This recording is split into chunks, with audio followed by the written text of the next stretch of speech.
Audio 1. પુસ્તકનું નામ નારી નિરક્ષર ન રહે. લેખક પંડિત શ્રીરામ શર્મા આચાર્ય. નારી નિરક્ષર ન રહે. પછાતપણાના કલંકોમાં ગરીબાઈ અને અજ્ઞાન બંનેનું સરખું મહત્વ છે. પૂરતું પોષણ ન મળવાના કારણે શરીર નિર્બળ બને છે. આવી જ રીતે ઉપયોગી જાણકારીના અભાવે મગજ અવિકસિત દશામાં રહે છે અને રોજિંદા જીવનમાં થતા કાર્યો સિવાય તેની પાસે વર્તમાન સ્થિતિમાંથી ઊંચા આવવાની અને આગળ વધવાની કોઈ ઉપયોગી જાણકારી હોતી નથી. વ્યક્તિ અને સમાજમાં ઊભી થતી અનેકાનેક મુશ્કેલીઓનું સમાધાન મેળવવા માટે વિજ્ઞ વ્યક્તિઓનું માર્ગદર્શન જરૂરી છે. આ માર્ગદર્શન ગમે તે સમયે સત્સંગ, સંપર્ક કે સલાહ મશવરાની વ્યવસ્થા કરીને મેળવવું દુષ્કર છે. આવા લોકો આપણી આસપાસ તો રહેતા નથી. તેમની પાસે સમયનો પણ અભાવ હોય છે અને તેમાંથી કેટલાક તો પરલોકવાસી પણ થઈ ગયા હોય છે.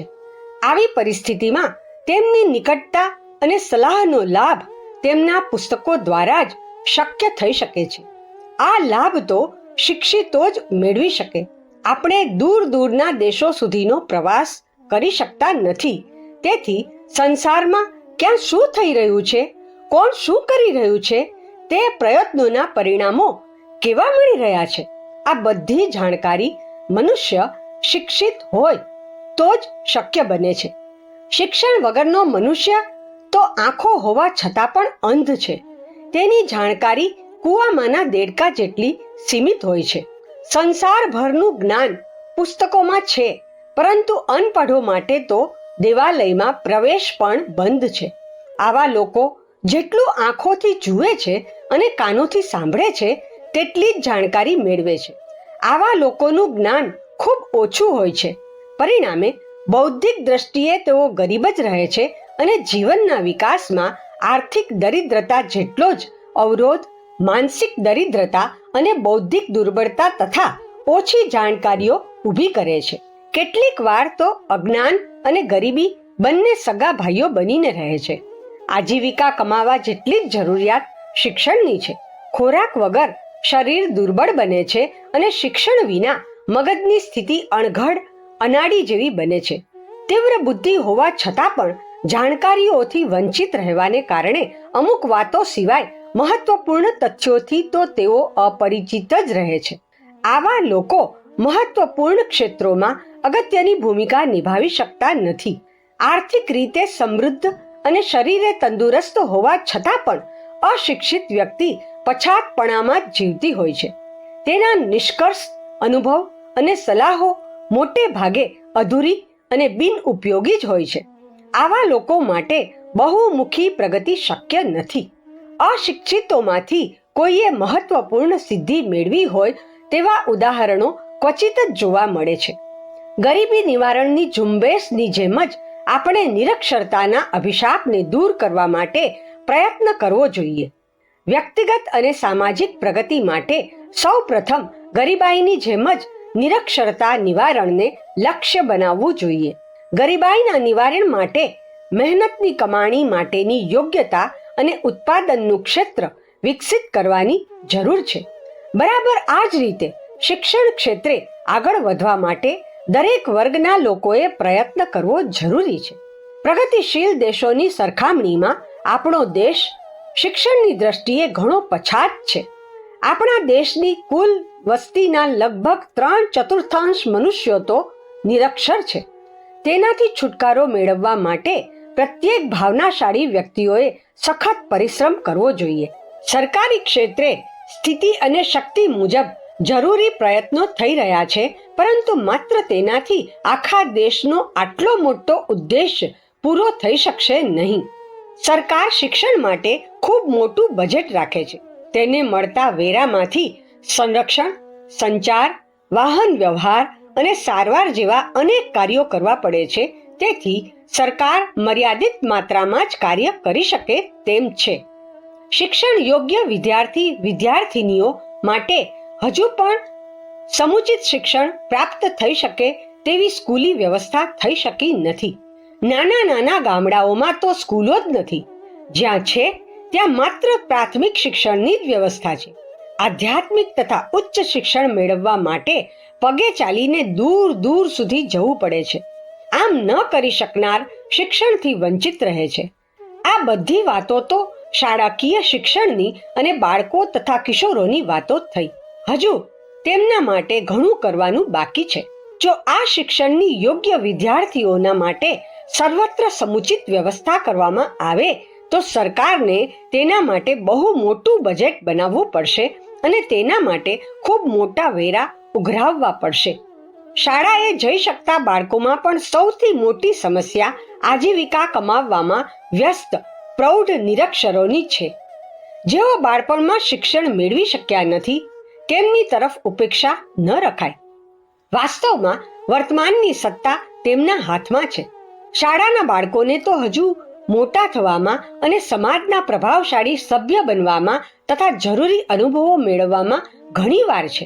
ત્યાં સુધી તો આજના પ્રૌઢો જ વર્તમાનનું સંચાલન કરવાની અને ભવિષ્યનું નિર્માણ કરવાની ભૂમિકા નિભાવશે. ભવિષ્યની આશામાં વર્તમાનની ઉપેક્ષા ન કરાય. યુગની આજની સમસ્યા તો આજના લોકોએ જ હલ કરવાની છે. દેશનો 3/4 અભણ વર્ગ જ વાસ્તવમાં આજનું ભારત છે. તેમની બહુમતી છે. આટલા લોકો પછાતપણામાં જીવતા હોય તો પ્રગતિ ક્યાં થઈ? આટલો મોટો સમૂહ જો પછાતપણાથી ઘેરાયેલો હોય તો રાષ્ટ્રની સમસ્યાઓનું સમાધાન અને પ્રગતિ કઈ રીતે શક્ય થઈ શકશે? 1/4 ભણેલો ગણેલો વર્ગ કદાચ આ પ્રકારની પ્રગતિ કરી શકે તો પણ 3/4 નિરક્ષરો તો પછાત દશામાં જ રહેશે.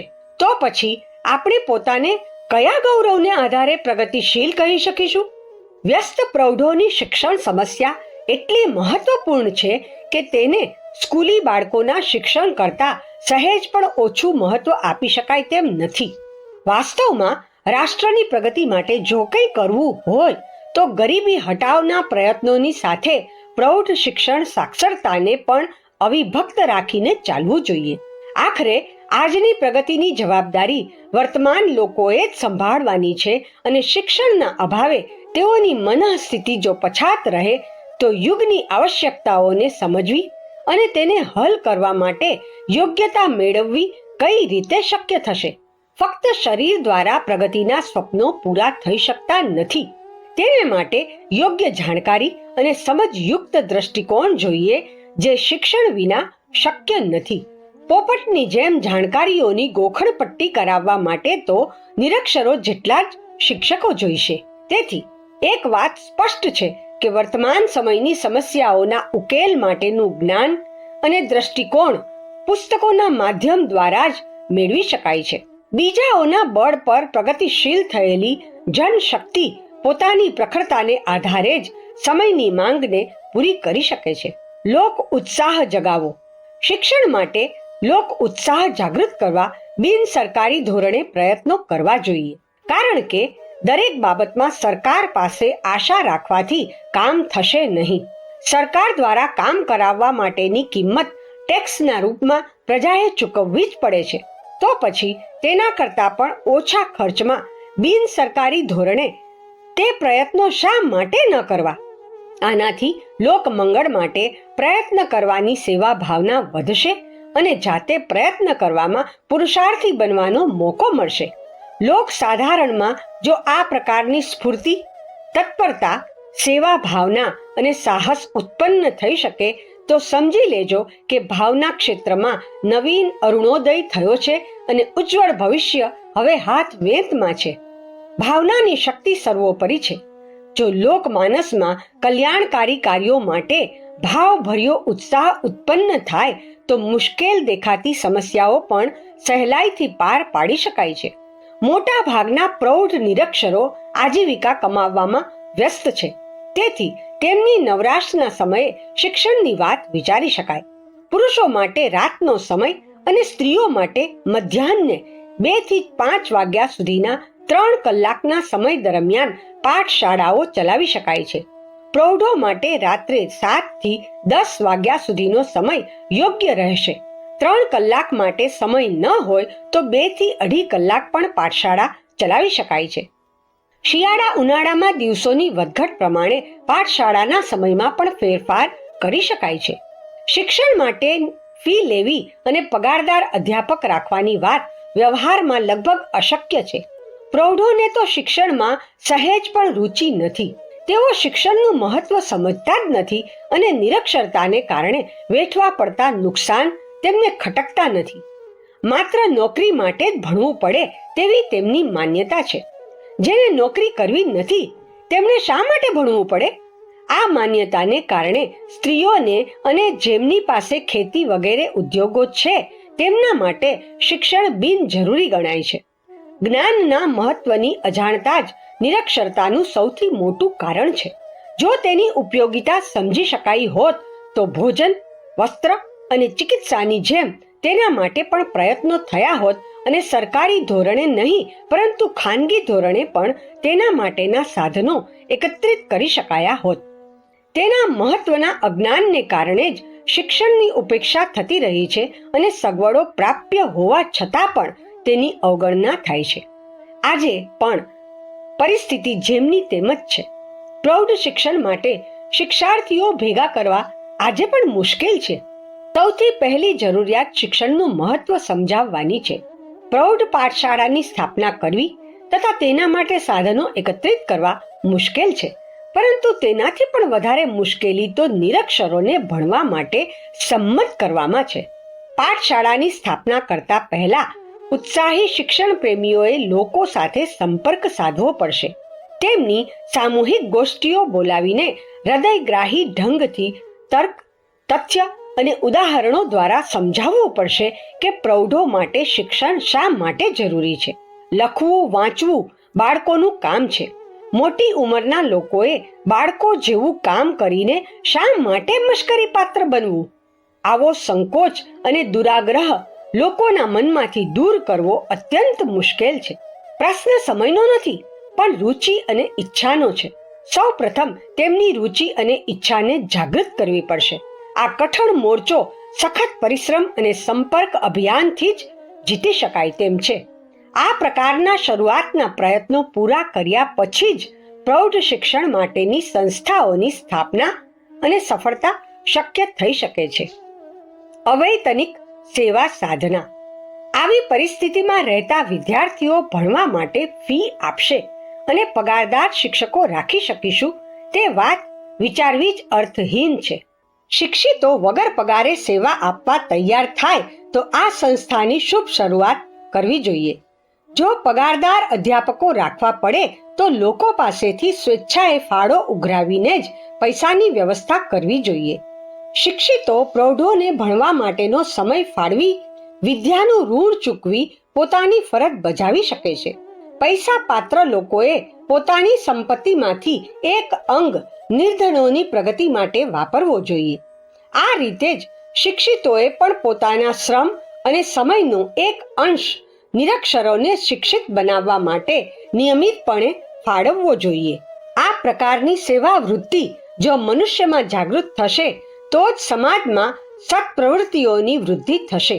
કોઈ પણ વ્યક્તિ નિસ્વાર્થ સેવાનું મહત્વ ન સમજે અને દરેક કામને પૈસાની દ્રષ્ટિથી મૂલવે તો સમજી લેવું કે દુનિયામાંથી ઉદારતા અને સેવા સદ્ભાવનાનો અંત આવી ગયો છે. આવી પરિસ્થિતિમાં શિક્ષણ વધે તો પણ શું ફાયદો? સ્વાર્થી શિક્ષિતો તો અભણોથી પણ હલકી કોટીના અને હાનિકારક હોય છે.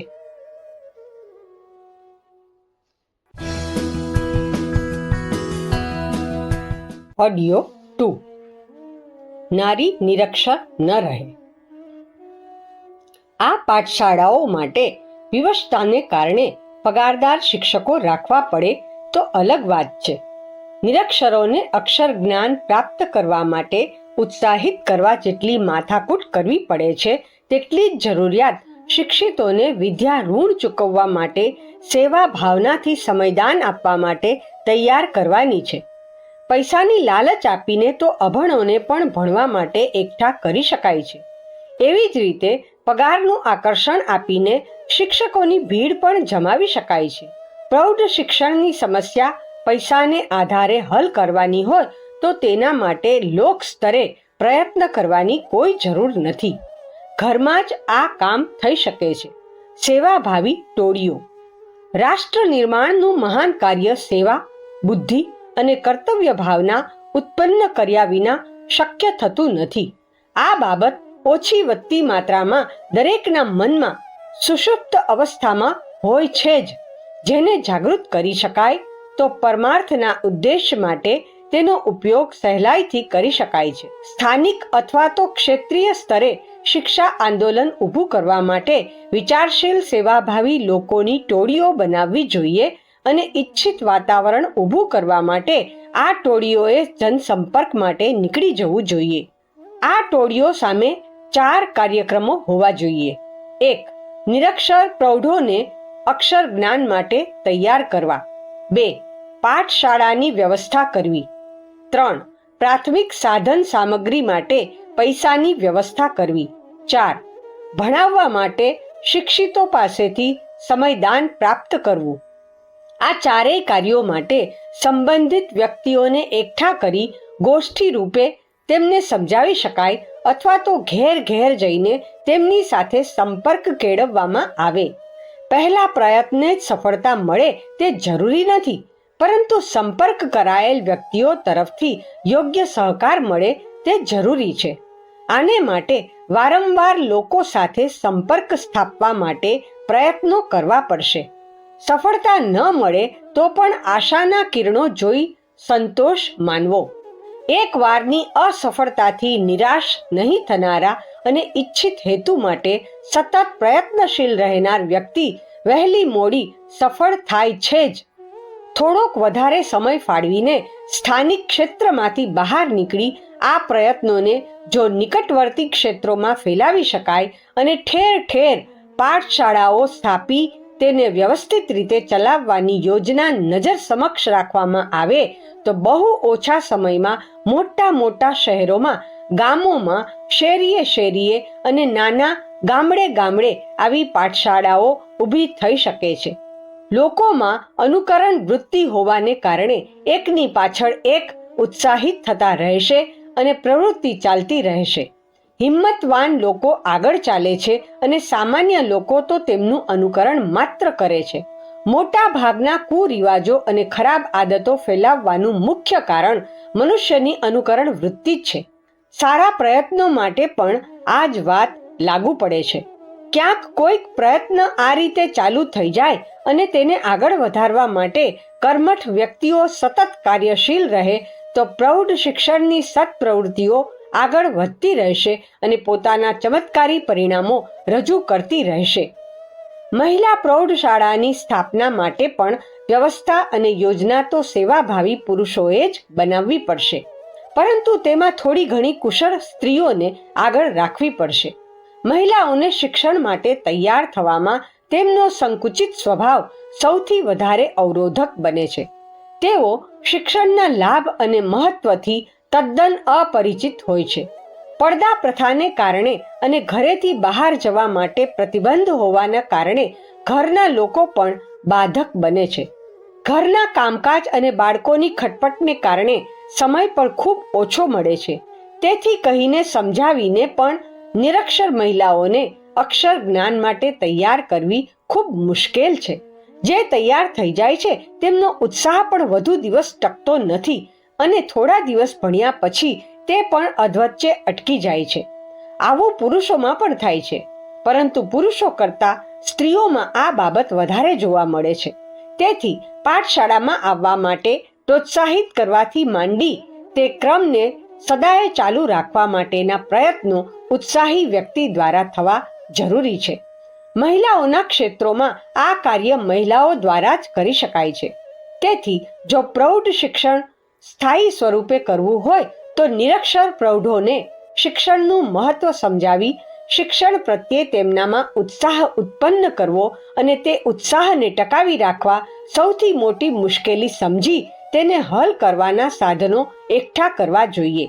આ કામ મહિલાઓના ક્ષેત્રમાં મહિલાઓની અને પુરુષોના ક્ષેત્રોમાં પુરુષોની સૂત્ર સંચાલકોની ટોળીઓ જો આ જવાબદારી ઉઠાવવા તૈયાર થાય તો અડધું કામ તો થઈ ગયું જાણજો. બાકીના અડધા કામમાં જગ્યાની અધ્યાપકોની અને વ્યવસ્થા કરવાની બાકી રહે છે. આ કામ પહેલાના કામ જેટલું મુશ્કેલ નથી. અરસિક કામો માટે સાધારણ રીતે લોકોને તૈયાર કરવા ખૂબ મુશ્કેલ છે, તો પછી તેમના માટે પૈસા તો ક્યાંથી ખર્ચી શકાય? આમાં પ્રશ્ન આર્થિક પરિસ્થિતિનો નથી, દિલચસ્પીનો છે.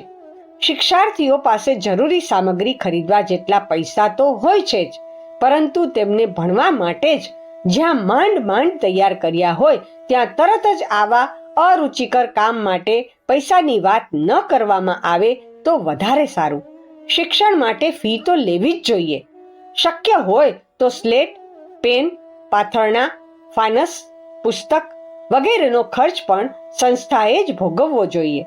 ધીમે ધીમે જે લોકો મહત્વ સમજે તેમને પોતાના પૈસે સાધન ખરીદવાની વાત સમજાવવી જોઈએ. સ્ત્રીઓ અને પુરુષો માટે અલગ પાઠશાળા. નિરક્ષરોમાં ભણવા માટે પ્રોત્સાહન જગાવવું અને શિક્ષિતોને વિદ્યા ઋણ ચૂકવવા માટે જ્ઞાનનું ઉદારતાપૂર્વક દાન કરવાનું કહેવું બંને સરખું મહત્વ ધરાવે છે. બંને પક્ષોએ વિચારશીલતા અપનાવીને અને સમયદાન આપીને માનવીય પ્રગતિમાં સહાયક બનવાની વાત સમજાવવી જોઈએ. આ પુણ્ય ઉદ્દેશ્ય માટે સમયદાન આપનારા ઉદાર શિક્ષિતોને શોધી કાઢવા અને તેમનો રાત્રિના 2-3 કલાકનો સમય સંસ્થા માટે આપવા તૈયાર કરવા કોઈ મુશ્કેલ કામ નથી. શરૂઆતમાં સૂત્ર સંચાલક મંડળીના સભ્યો વારાફરતી પોતાનો સમય આપીને કામ ચલાવી શકે છે. અહીંયા એક મુશ્કેલી એ છે કે પ્રૌઢશાળામાં દાખલ થનાર બધા શિક્ષાર્થી અંગૂઠા છાપ હોતા નથી. તેમાંના કેટલાક તો થોડું ઘણું લખી વાંચી શકે તેમ હોય છે. આવી પરિસ્થિતિમાં જે જેટલું જાણતા હોય તેનાથી આગળ ભણાવવાની વ્યવસ્થા કરવી જોઈએ. આમ કરવાથી તે થોડા જ વિદ્યાર્થીઓના જ જુદા જુદા વર્ગો બની શકશે. તેમને ભણાવનારા પણ જુદા જુદા જોઈશે. ઓછામાં ઓછા 2 અધ્યાપક તો હોવા જ જોઈએ. એક કક્કો બારાક્ષરી શીખવાડશે અને બીજો થોડું ઘણું જાણનારાઓને તેનાથી આગળ ભણાવશે. આપણા દેશની પરંપરા જોતા સ્ત્રી અને પુરુષોની પાઠશાળાઓ ન તો સાથે સાથે ચાલી શકે, ન એક સમયે રાખી શકાય. બંનેની નવરાશની પળો પણ અલગ અલગ હોય છે. પુરુષોને રાત્રે ફુરસદ મળે છે તો સ્ત્રીઓને બપોરે. તેથી અધ્યાપક અધ્યાપિકાઓ અલગ અલગ જોઈશે. પ્રૌઢ સ્ત્રીઓને ભણાવવા માટે કોઈ પ્રૌઢ અધ્યાપક વધારે ઉપયોગી થાય, પરંતુ આપણા રીત રિવાજો અને પરંપરાઓને જોતા સ્ત્રીઓ માટે સ્ત્રી શિક્ષિકાની જ વ્યવસ્થા કરવી યોગ્ય છે. પાઠશાળા માટેનું સ્થળ બંને માટે એક ચાલી શકે, પરંતુ સ્ત્રીઓ માટે દૂર, એકાંત અને અસુરક્ષિત સ્થળે જવું મુશ્કેલ છે. આવા સ્થળે પુરુષો માટેની પાઠશાળા ચાલી શકે, સ્ત્રીઓ માટેની નહીં. તેથી એક જ સ્થળે અલગ અલગ વ્યવસ્થા કરવાથી કામ ચાલી શકે છે, પરંતુ સ્થાનિક પરિસ્થિતિઓ પ્રમાણે નિર્ણય લેવો જોઈએ. પ્રારંભિક શિક્ષણમાં સરકારી પાઠ્યવિધિ અને પુસ્તકોથી કામ ચાલી શકે છે. શાળાઓમાં 5મા ધોરણ સુધીનો અભ્યાસક્રમ ભણાવવો પૂરતો છે. ઉંમરલાયક લોકો આટલો અભ્યાસક્રમ 1 વર્ષમાં સહેલાઈથી પૂરો કરી શકે છે. શરૂઆત ગમે તે મહિનાથી કરી શકાય છે, પરંતુ ભવિષ્યમાં તેના આરંભ અને અંત માટે એક ચોક્કસ સમય નક્કી કરી લેવો જોઈએ. અભ્યાસક્રમ શરૂ કરવા માટે સામાન્યપણે જાન્યુઆરી અથવા તો જુલાઈ મહિનો વધારે યોગ્ય લાગે છે. ગમે તે સમયે વિદ્યાર્થીને દાખલ કરવાથી દરેક વિદ્યાર્થી માટે શિક્ષણની અલગ અલગ વ્યવસ્થા કરવી પડે અને આ વિટંબણાને સંભાળવા માટે અધ્યાપકોની સંખ્યા પણ વધારે જોઈએ. જો અભ્યાસક્રમ એક સરખો હોય તો એક અધ્યાપક 20 થી 30 વિદ્યાર્થીઓને ભણાવી શકે છે. તેથી પાઠશાળામાં પ્રવેશ અને સમાપ્તિનો સમય નક્કી કરવો જ પડશે. પરંતુ શરૂઆતમાં જે રીતે શક્ય હોય તે રીતે શુભ આરંભ કરી દેવો જોઈએ. શિક્ષણ નિયમિત થતાં જ સમય નક્કી કરી દેવો જોઈએ. જૂના વિદ્યાર્થીઓનો અભ્યાસક્રમ પૂરો થઈ જાય તો અધ્યાપક અને સાધનોની વ્યવસ્થા અનુસાર નવા વિદ્યાર્થીઓની ભરતી કરવી જોઈએ. વિદ્યાર્થીઓની સંખ્યા વધતા સાધનોની સગવડ વધારવી જોઈએ. શેરીએ શેરીએ નવી નવી અલગ અલગ પાઠશાળાઓ ચલાવવી જોઈએ. ઓછામાં ઓછો 5મા ધોરણ સુધીનો અભ્યાસક્રમ નક્કી કરી ત્યાં સુધીનો અભ્યાસક્રમ સાક્ષરતા અભિયાનમાં ચલાવી શકાય. પરંતુ એટલાથી સંતોષ ન માનતા સામાન્ય જ્ઞાન માટે જરૂરી એવું માધ્યમિક સ્કૂલ સુધીનું શિક્ષણ આપવું જરૂરી છે. પરંતુ બંનેના અભ્યાસક્રમમાં ફરક રાખવો પડશે, કારણ કે સરકારી સ્કૂલોમાં તો બાળકોની વિકસિત મનસ્થિતિને ધ્યાનમાં રાખીને વિવિધ વિષયોની સામાન્ય જાણકારી આપવા માટેનો અભ્યાસક્રમ રાખવામાં આવ્યો છે, જે તેમના માટે યોગ્ય છે. પરંતુ પ્રૌઢો માટે તો વ્યક્તિગત અને સામાજિક સમસ્યાઓનું સ્વરૂપ અને સમાધાનની માહિતી પ્રસ્તુત કરનારો અને સર્વતોમુખી પ્રગતિનો પથ પ્રદર્શિત કરનારો અભ્યાસક્રમ માધ્યમિક શિક્ષણ અંતર્ગત હોવો જોઈએ. શિક્ષણના વિસ્તાર સાથે સાથે તેમના કર્તવ્યોનું ભાન પણ કરાવી શકાય છે અને શિક્ષણાર્થીઓની મનોભૂમિમાં પ્રેરણાઓનું એવું બીજ વાવી શકાય કે જે અંકુરિત અને પલ્લવિત થતાં જ વ્યક્તિત્વમાં પ્રખરતા અને પ્રગતિશીલતાના નવા ઉમંગો ઉઠતા દેખાય. આ માટે વ્યક્તિ નિર્માણ, પરિવાર નિર્માણ અને સમાજ નિર્માણ માટેના તમામ આવશ્યક સૂત્રોનો સમાવેશ માધ્યમિક સ્તરના પ્રૌઢ અભ્યાસક્રમમાં હોવો જોઈએ. આ જરૂરિયાતોની પૂર્તિ માટે શબ્દકોશ, વ્યાકરણ, ભાષા, કવિતા, નિબંધ રચના વગેરેની સાહિત્યિક જરૂરિયાતો પૂરી કરવાની સાથે સાથે તાત્કાલિન જરૂરિયાતોને સમજવા અને તેની પૂર્તિ માટેનો પ્રકાશ પ્રાપ્ત કરવાનો બેવડો લાભ આપી શકે તેવા પુસ્તકો છાપવાનો પ્રયત્ન યુગ નિર્માણ યોજના અંતર્ગત થઈ રહ્યો છે. સ્ત્રીઓ અને પુરુષોનું કાર્યક્ષેત્ર અલગ હોવાથી તેમના અભ્યાસક્રમમાં પણ ફરક હોવો જોઈએ. સ્ત્રીને પ્રજનન પ્રકૃતિને કારણે ઘર પરિવારની જવાબદારી સંભાળવી પડે છે. તે ઉપરાંત ગ્રહ વ્યવસ્થા, બાળકોનો ઉછેર અને આહાર પાણીની સઘળી જવાબદારી તેના શિરે લદાયેલી હોય છે. તેથી તેના શિક્ષણમાં આ બધા તત્વો વધારે પ્રમાણમાં હોવા જોઈએ. જ્યારે પુરુષોને કમાણી તથા સામાજિક જાણકારીઓમાં પ્રાવીણ્ય મેળવવાનું હોય છે.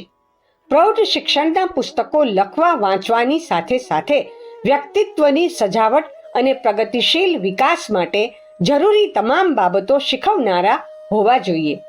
અત્યારે તો બજારમાં જ્યાં જે પુસ્તક મળે તેનાથી કામ ચલાવી લેવું. પછીથી જો શક્ય હશે તો યુગ નિર્માણ યોજના અંતર્ગત આ પ્રકારનું સાહિત્ય છાપવાની યોજના છે. જો કે બીજી કોઈ પણ શક્તિશાળી વ્યક્તિ આ અતિ મહત્વપૂર્ણ કાર્ય માટે આગળ આવી શકે છે. પ્રાથમિક વર્ગ માટે તો શાળાના પુસ્તકો જ પૂરતા છે. નવરાશની પળોમાં શિક્ષણ માટેની વ્યવસ્થા ખૂબ મોટા પાયા પર કરવી જરૂરી છે. વ્યસ્ત લોકો શાળાના સમય દરમિયાન ભણે કે કમાણી કરે. તેમના માટે પણ ફુરસતના સમયમાં શિક્ષણ માટેની વ્યવસ્થા કરવી જરૂરી છે. શરીરને જેમ ખોરાકની જરૂર છે તેવી જ રીતે દૈનિક જીવનમાં શિક્ષણ જરૂરી છે. તેથી તેની પ્રાપ્તિ માટેના સાધનો દરેક વ્યક્તિને મળવા જ જોઈએ. પ્રગતિશીલ દેશોમાં તો વિદ્યાર્થીઓની શિક્ષણ વ્યવસ્થા જેવી જ વ્યવસ્થા પ્રૌઢો માટે નવરાશની પળોમાં ભણવા માટેની છે. ત્યાં તો વિદ્યાલયો પણ જુદા જુદા વિષયોના હોય છે અને તે વિદ્યાલયો મોટે ભાગે રાત્રે અથવા તો પ્રાતઃકાળે કામકાજ શરૂ કરતા પહેલા ચાલતા હોય છે. કામકાજ શરૂ કરતા પહેલા અથવા તો પછી પુખ્ત લોકો આ પ્રકારની વધારાની વિદ્યા મેળવવા જોડાય છે અને પોતાની જ્ઞાન પીપાસા તૃપ્ત કરતા કરતા ભાવિ પ્રગતિનો માર્ગ પણ હાથ લાગી શકે છે.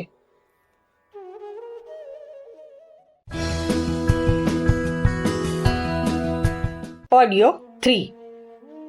નારી નિરક્ષર ન રહે, કર્મચારીઓ સેવાઓ આપે. આવી વ્યવસ્થા આપણા દેશમાં પણ હોવી જોઈએ. શિક્ષણના પ્રસારણનું આ પણ એક મહત્વપૂર્ણ અંગ છે.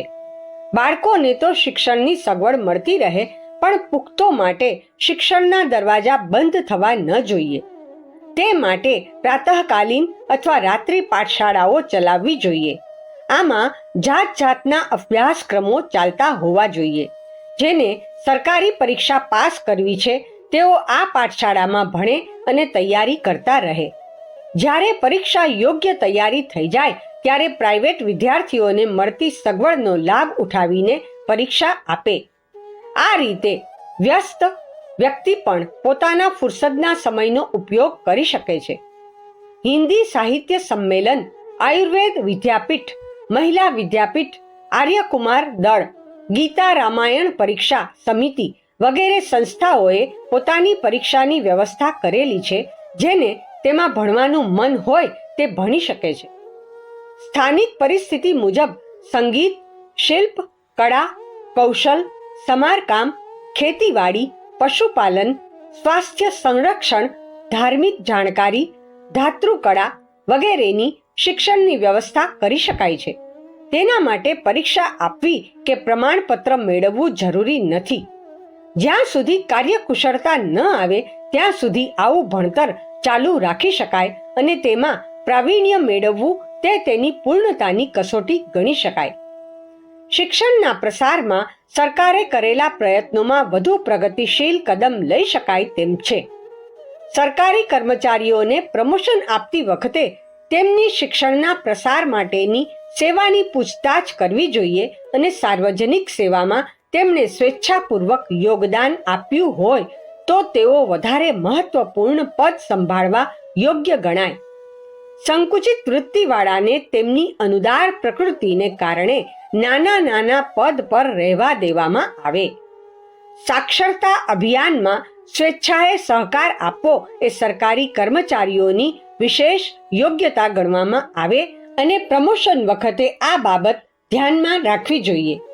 સ્નાતક કક્ષાએ પણ વિદ્યાર્થીઓને ઉત્તીર્ણ થયેલા જાહેર કરી દેવા, પરંતુ તેઓ જ્યારે પોતાના ક્ષેત્રમાં શિક્ષણના પ્રસાર માટે કંઈક સેવા સહયોગ કરવાનું પ્રમાણ આપે ત્યાર પછી જ તેમને સ્નાતકના પ્રમાણપત્રો આપવા જોઈએ.